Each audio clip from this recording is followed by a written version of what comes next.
जय हिंद दोस्तों। आज फिर हम लोग अगले क्लास में आए हैं। 40 प्रश्न का उत्तर आप लोग का कितना सही हो रहा है इसका आप लोग कमेंट कीजिएगा। 40 में से कितने सही हो रहा है। तो प्रश्न संख्या पहली है, ब्रेस्ट-लिटोवस्क की संधि किन दो देशों के बीच हुई थी? ब्रेस्ट-लिटोवस्क की संधि किन दो देशों के बीच हुई थी? तो इसका आंसर हो जाएगा रूस और जर्मनी। अब आते हैं चारों ऑप्शन के बारे में। रूस की राजधानी मॉस्को है। विश्व का सबसे बड़ा देश रूस है। और जर्मनी की राजधानी बर्लिन है। यहाँ का मुद्रा का नाम यूरो है। फ्रांस की राजधानी पेरिस है, जिसे सौंदर्य की नगरी बोलते हैं। इटली की राजधानी रोम है। इंग्लैंड की राजधानी लंदन है, जो टेम्स नदी के किनारे बसा हुआ है। चलिए, तो फिर अगली प्रश्न है, मार्च 1946 ईस्वी में फ्रांस और वियतनाम के बीच होने वाला समझौता को किस नाम से जानते हैं? तो इसका आंसर होगा इनमें से कोई नहीं, क्योंकि मार्च 1946 में फ्रांस और वियतनाम के बीच जो समझौता हुआ था वह समझौता का नाम है हनोई समझौता।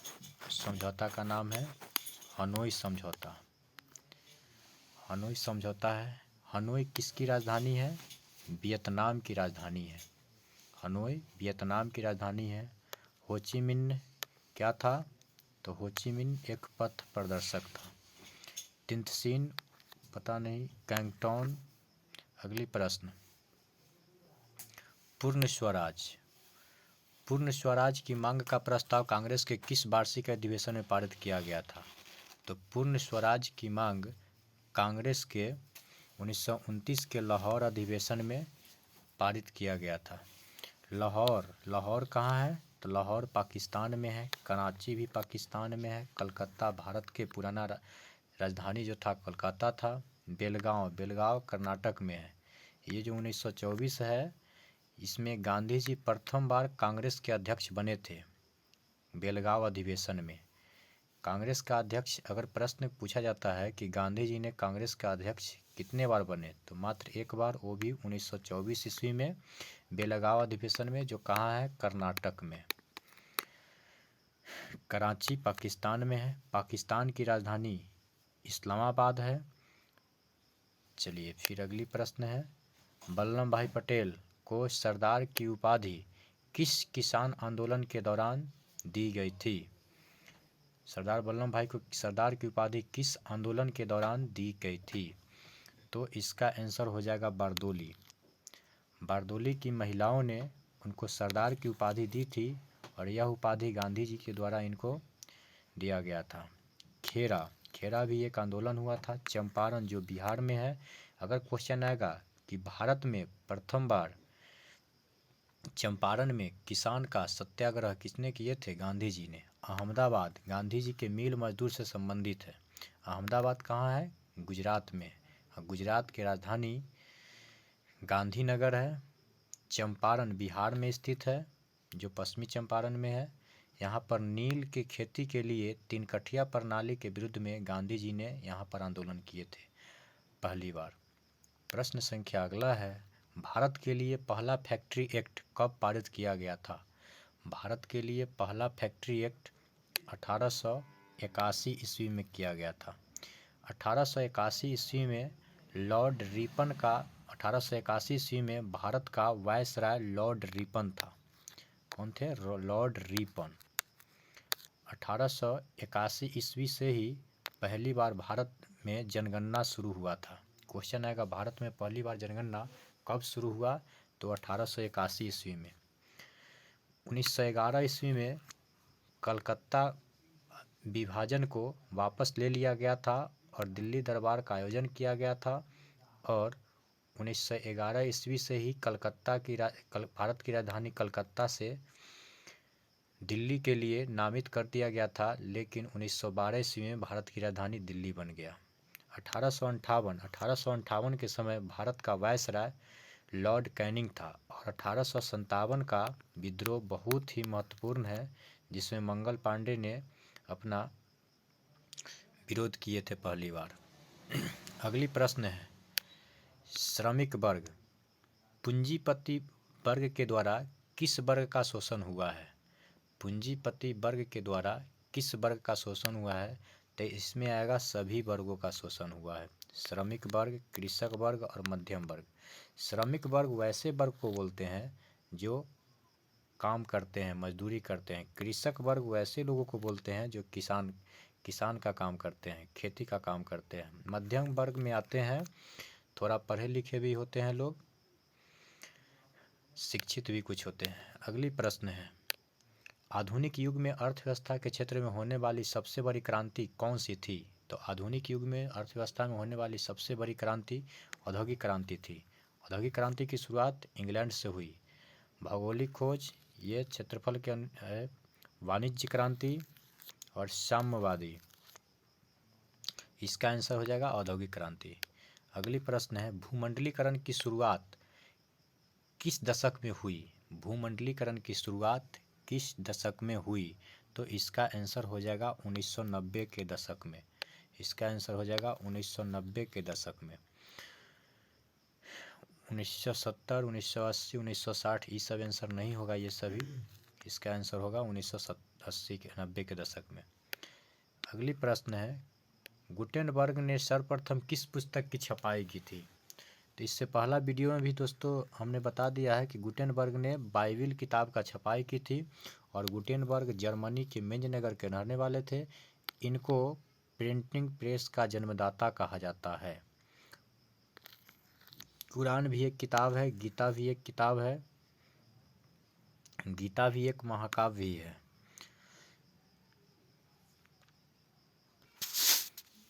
गीता और महाभारत की रचना वेद व्यास के द्वारा किया गया था। अगली प्रश्न है, विश्व में मुद्रण की शुरुआत सर्वप्रथम कहाँ से हुआ था? तो विश्व में मुद्रण की शुरुआत चीन से हुआ था।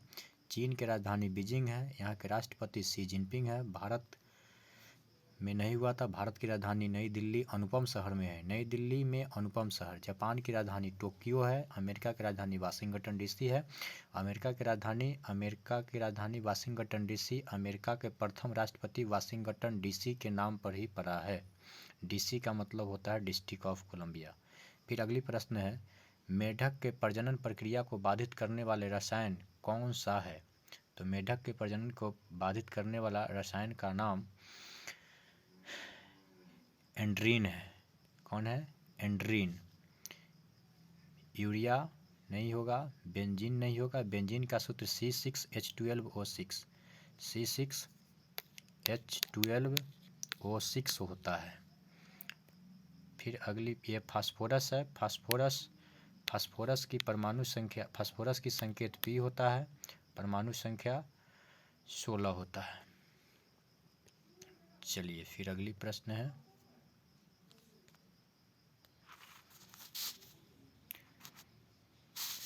बिहार में अति जल दोहन से भूमिगत जल में किस तत्व का विकास हुआ है? तो इसका आंसर हो जाएगा आर्सेनिक।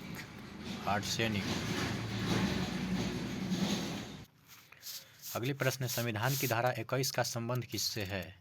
तो संविधान की धारा 21 का संबंध वन्य जीवों एवं प्राकृतिक संसाधनों के संरक्षण से है। मृदा संरक्षण से नहीं होगा, जल संसाधन संरक्षण से भी नहीं होगा।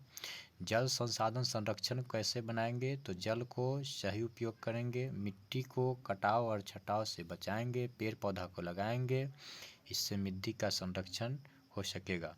अगली प्रश्न है 14 नंबर, बिहार के कितने प्रतिशत भौगोलिक क्षेत्र में वन का फैलाव है? तो बिहार के कितने प्रतिशत? तो आंसर होगा 7%। अगली प्रश्न है, एल्युमिनियम को बनाने के लिए किस खनिज की आवश्यकता होता है? तो एल्युमिनियम को बनाने के लिए बॉक्साइट अयस्क की आवश्यकता होता है। टीन का संकेत Sn होता है। लोहा का संकेत Fe होता है। परमाणु संख्या 26 होता है। मैग्नीज का Mn होता है। अगली प्रश्न है, भारत के किस राज्य में सौर ऊर्जा के विकास की सर्वाधिक संभावना है? तो इसका आंसर हो जाएगा राजस्थान। इसका आंसर हो जाएगा राजस्थान। राजस्थान की राजधानी जयपुर है। जयपुर को गुलाबी शहर कहा जाता है, पिंक सिटी। मेघालय को मेघों का घर कहते हैं, इसका राजधानी शिलोंग है। अरुणाचल प्रदेश को भारत में सबसे पहले सूर्य का उदय अरुणाचल प्रदेश में होता है। भारत का सबसे पूर्वी बिंदु किबिथु अरुणाचल प्रदेश में ही है। अरुणाचल प्रदेश की राजधानी ईटानगर है। यहाँ के राज्यपाल का नाम BD मिश्रा है। और आगे है असम। असम का राजधानी दिसपुर है। यहाँ के मुख्यमंत्री का नाम हेमंत बिश्व शर्मा है, जो BJP से संबंधित है। अगली प्रश्न है, निम्नलिखित में से कौन सा छोटे पैमाने का उद्योग है? निम्नलिखित में से कौन सा छोटे पैमाने का उद्योग है? तो इसका आंसर हो जाएगा खिलौना उद्योग। चीनी उद्योग, चीनी मिल अगर पूछा जाए कि सबसे अधिक किस राज्य में है, तो उत्तर प्रदेश में। कागज उद्योग, कागज का आविष्कार सर्वप्रथम किस देश में हुआ था? तो चीन में हुआ था। टसपलाईलून ने किया था। विद्युत उपकरण उपयोग नहीं होगा, इसका आंसर होगा खिलौना उद्योग। देश में कितने विशेष आर्थिक क्षेत्र विकसित किया गया है? मतलब आर्थिक क्षेत्र को कितने भाग में बांटा गया है? तो इसका आंसर हो जाएगा 5 भागों में। अगला प्रश्न, बिहार की सीमा में रेल मार्ग की कुल लंबाई कितना है? बिहार की सीमा में रेल मार्ग की कुल लंबाई 6583 किलोमीटर है। अगली प्रश्न है, तौल चिन्ह की सहायता से किस स्थान की मापी गई ऊंचाई को क्या कहता है? तौल चिन्ह की सहायता से किसी स्थान के विशेष की मापी की गई ऊंचाई स्थान को क्या कहा जाता है? तो इसका आंसर हो जाएगा स्थानिक ऊंचाई। फिर अगली प्रश्न है, जब हम लैंगिक विभाजन की बात करते हैं तो हमारा अभिप्राय होता है? तो इसका आंसर हो जाएगा समाज द्वारा स्त्रियों और पुरुषों को दी गई असमानताएं भूमिकाएं। भारतीय संविधान के बारे में इसमें से कौन सा कथन सही है? सही है, तो इसका आंसर हो जाएगा यह धर्म के आधार पर भेदभाव की मनाही करता है। मतलब यह जो देश है धर्मनिरपेक्ष देश है, यहाँ के लोग कोई भी धर्म को स्वीकार कर सकता है अपने विचार से। सत्ता में साझेदारी सही है क्योंकि सत्ता में साझेदारी सही है क्योंकि विभिन्न समुदायों के बीच टकराव कम करती है। यह सत्ता की साझेदारी विभिन्न समुदायों के बीच टकराव को कम करती है। वर्ष 1975 को भारतीय राजनीति में किस लिए मनाया जाता है? वर्ष 1975 को भारतीय राजनीति में देश में आपातकाल लागू हुआ था, इसलिए इसको मनाया जाता है। बिहार में संपूर्ण क्रांति का नेतृत्व निम्नलिखित में से किसने किया था? तो बिहार में संपूर्ण क्रांति के इसका आंसर हो जाएगा जयप्रकाश नारायण।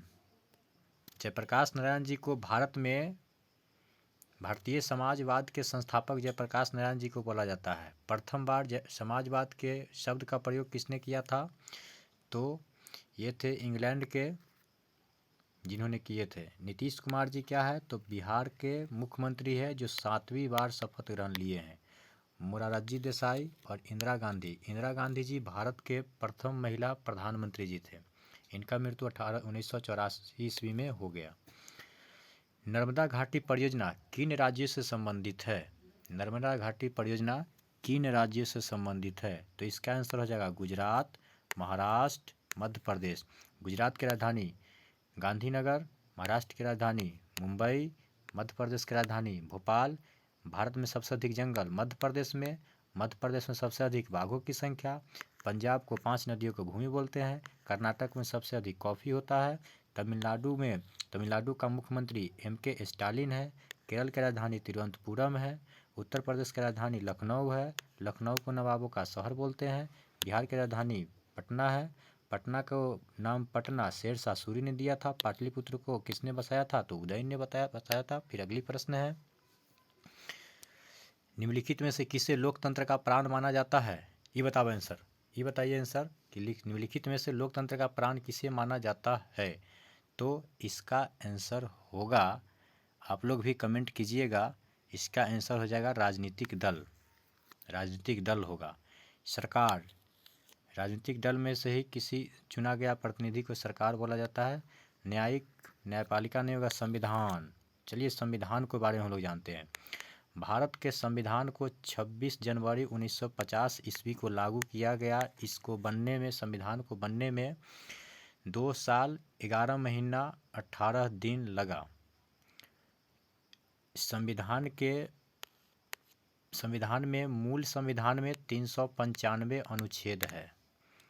अगली प्रश्न है, दल बदल कानून निम्नलिखित में से किस पर लागू होता है? सांसद और विधायकों पर दल बदल कानून लागू होता है। अब आ गया विधायकों की बात। तो सबसे अधिक विधायक की संख्या किस राज्य में है? तो यूपी में, जहां भी वर्तमान में चुनाव होने वाला है। 403 विधायक की संख्या है। सांसद, तो सांसदों की सीटों की संख्या सबसे अधिक कहाँ है? तो यूपी में ही है। वहाँ पे संसद की सीट की संख्या 40 दूना 80 है और बिहार में 40 है। अगली प्रश्न है, राष्ट्रपति, भारत के राष्ट्रपति रामनाथ कोविंद जी है। उपराष्ट्रपति एम वेंकैया नायडू है। उपराष्ट्रपति राज्यसभा का सभापति होता है। अगली प्रश्न है, जनता दल यूनाइटेड पार्टी का गठन कब हुआ? यह नीतीश कुमार की पार्टी है, नीतीश जी का पार्टी है, जेडीयू जिसको बोलते हैं, जनता दल यूनाइटेड। इसकी स्थापना कब हुआ? तो इसका आंसर हो जाएगा 1999 ईस्वी में। 1999 ईस्वी में। 1999 ईस्वी में बहुत ही इंपॉर्टेंट यह ईस्वी सन है। 1999 ईस्वी में भारत और पाकिस्तान के बीच युद्ध भी हुआ था। अगली प्रश्न है, निम्न में से कौन सा अर्थव्यवस्था के प्राथमिक क्षेत्र में सम्मिलित है? कौन सा अर्थव्यवस्था प्राथमिक क्षेत्र में सम्मिलित है? तो ये होगा कृषि। सेवा क्षेत्र को तृतीय क्षेत्र बोलते हैं, औद्योगिक क्षेत्र को द्वितीय क्षेत्र बोलते हैं। फिर अगली प्रश्न है, जिस देश की प्रति व्यक्ति आय अधिक होती है वह देश क्या कहलाता है? तो जिस देश का प्रति व्यक्ति आय अधिक होता है वह देश विकसित देश कहलाता है। विकसित देश कहलाता है। भारत कैसा देश है? तो भारत एक विकासशील देश है। भारत विकसित देश नहीं है, क्योंकि यहाँ पर अभी विकास हो ही रहा है। अविकसित देश किसको कहते हैं? जहाँ पर प्रति व्यक्ति आय सबसे कम होता है उसको अविकसित देश कहते हैं। तो अर्धविकसित देश किसको कहते हैं? वैसा देश जहाँ पर प्रति व्यक्ति आय नहीं ज़्यादा है और नहीं कम है। फिर अगली प्रश्न है, बिहार के किस जिले की प्रति व्यक्ति आय सर्वाधिक है? तो बिहार के किस जिले की प्रति व्यक्ति आय सर्वाधिक है? तो ये होगा पटना। पटना कहाँ है? तो पटना गंगा नदी के किनारे बसा हुआ है। पटना का नाम पटना किसने रखा था? तो शेरशाह सूरी। पटना के कितने नाम से जाना जाता है? तो 4-5 नामों से जाना जाता है।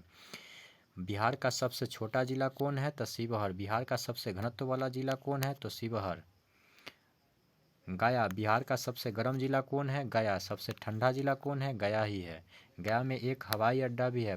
बिहार में हवाई अड्डा 5 जगह है, पटना, गया, भागलपुर, मुजफ्फरपुर, रक्सौल।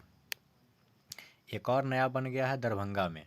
अगली प्रश्न है, भारत का केंद्रीय बैंक किसको बोलते हैं? तो भारत का केंद्रीय bank reserve bank of India को बोलते हैं, जिसको आरबीआई भी बोलते हैं। इसको बैंकों का बैंक भी बोलते हैं। इसकी स्थापना 1935 ईस्वी में हुआ था। भारत परिषद अधिनियम 1935 के तहत। स्टेट बैंक को एसबीआई बैंक भी बोलते हैं। इसकी ब्रांचों की संख्या सबसे अधिक है। क्षेत्रीय ग्रामीण बैंक किसान के लिए काम करती है। अगला है, व्यावसायिक बैंकों का सर्वप्रथम राष्ट्रीयकरण कब हुआ था? तो व्यावसायिक बैंकों का सबसे पहले राष्ट्रीयकरण 1969 ईस्वी में आया था। एक और प्रश्न पूछा जाता है कि क्या एसबीआई बैंक राष्ट्रीयकृत बैंक है या राष्ट्रीयकरण बैंक है? तो नहीं। आप लोग बोलिएगा आंसर कि एसबीआई बैंक राष्ट्रीयकरण बैंक नहीं है। अगली प्रश्न है, ऊर्जा के मुख्य स्रोत क्या है? तो ऊर्जा का मुख्य स्रोत कोयला, पेट्रोलियम, विद्युत।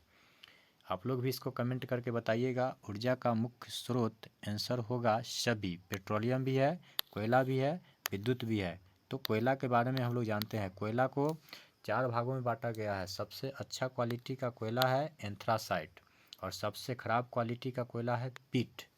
अगली प्रश्न है, इसमें से कौन सी बहुराष्ट्रीय कंपनी है? तो बहुराष्ट्रीय कंपनी इसमें से है सभी। टाटा मोटर्स भी है, कोको कोला भी है और सैमसंग भी है। अगली प्रश्न है, उपभोक्ता अधिकार दिवस कब मनाया जाता है? उपभोक्ता अधिकार दिवस कब मनाया जाता है? तो इसका आंसर हो जाएगा 15 मार्च को उपभोक्ता अधिकार दिवस मनाया जाता है। 22 अप्रैल को विश्व पृथ्वी दिवस मनाया जाता है। 22 मार्च को विश्व जल दिवस मनाया जाता है। अगली प्रश्न है, यदि किसी वस्तु का सेवा या मूल्य 20 लाख से अधिक और 1 करोड़ से कम हो तो उपभोक्ता कहाँ शिकायत करेगा? तो इसका आंसर हो जाएगा क्या? इसका आंसर हो जाएगा राज्य आयोग। लेकिन अगर प्रश्न रहेगा कि 20 लाख से कम का शिकायत करना है तो कहाँ करेंगे? जिला फोरम में। भारत में जिला फोरम की संख्या 546 है। अगली प्रश्न है, सुनामी का प्रमुख कारण क्या है? तो सुनामी का प्रमुख कारण समुद्र में भूकंप आना है। सुनामी का प्रमुख कारण समुद्र में भूकंप आना है। अगली प्रश्न है, भूकंप केंद्र के ऊर्ध्वाधर पृथ्वी पर स्थित केंद्र को क्या कहा जाता है? इसका आंसर आप लोग बताइएगा, कमेंट कीजिएगा। अगर 40 में से 30 से अधिक प्रश्न सही है तो आप लोग का तैयारी अच्छा है, और अपना कमेंट जरूर कीजिएगा कि आपका कितना सही हुआ 40 में से। जय हिंद।